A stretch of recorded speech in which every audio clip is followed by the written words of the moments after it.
What's going on, everyone? iLootGames here, back with another SquadCast podcast episode, actually. In this one, we have something super special for you guys because as I was recording the podcast, I actually decided to leak some major stuff. Yes, I actually leaked a screenshot from the upcoming trailer that Apex is going to release, and it has some very interesting things in it. So if you want to see a sneak peek and a huge spoiler, then you definitely need to go watch this SquadCast podcast episode. We are covering all the season 4 stuff. We talk about everything, about the different changes, about Forge, about Revenant. If you guys are interested, let me remind you that this is just a preview. It's just a little clip. The entire thing is 30 minutes long and it is linked down in the description below. You need to go watch this episode because you will not regret it. So you can actually just even skip the rest of this video and just go straight to the episode and watch the full thing. If you would like to just watch the teaser, then the teaser is after this, but it does not include the leak. So if you want to see the full leak, you have to go to the SquadCast podcast channel. Make sure you shoot a sub, hit a like, and leave a comment down in the full episode because I would greatly appreciate that.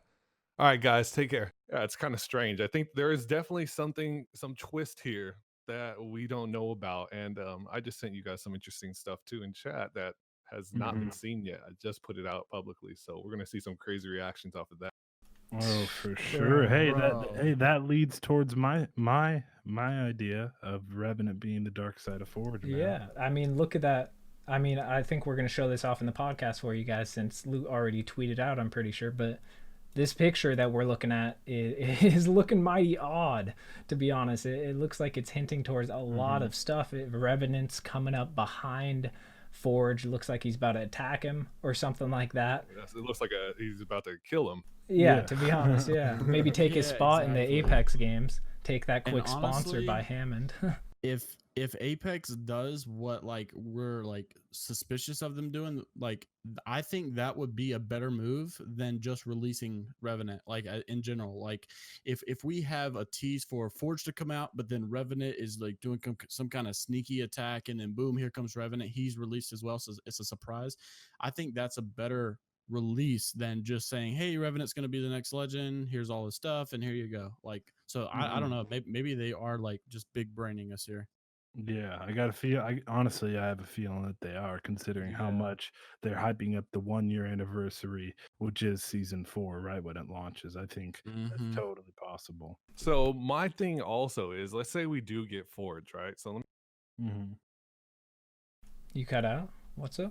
Let me open up his abilities real quick. Okay, so he has pull shot, short range grapple that pulls enemies into you or can be used to launch yourself into the air. And then he has ground slam, press crouch while airborne to slam into the ground below. And he has KO punch, jump forward in a direction, press crouch while airborne to slam into the ground. Use your enhanced legs to jump forward in a direction. Press crouch while airborne to slam into the ground. Same thing. Bull rush in a straight line. If you hit an enemy along the way, press again to do an uppercut, launching you into the air.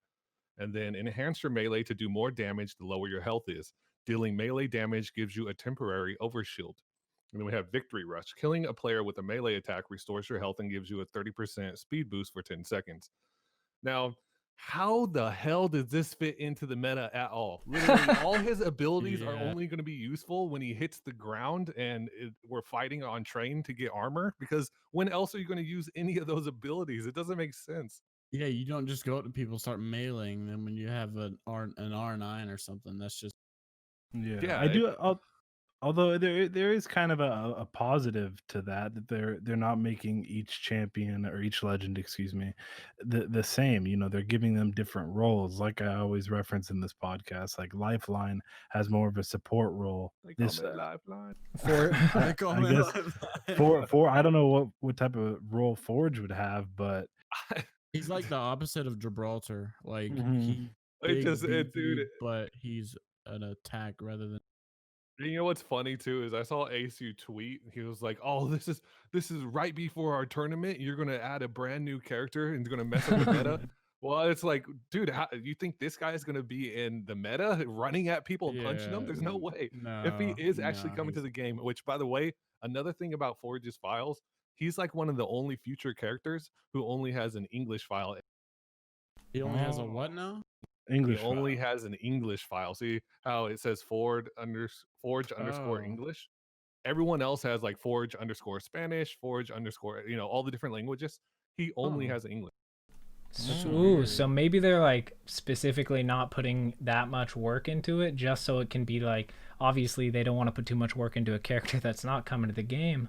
Maybe they actually just wrote out some spam type abilities, ones that don't really sound very good. They make that English file so the data miners find it or something like that. They announce Forge, they do all that like as like a teaser, and then they just juke us out right before season 4, and Revenant's actually the one that would come. I mean, kind of lines up. So many possibilities. Yeah, this just goes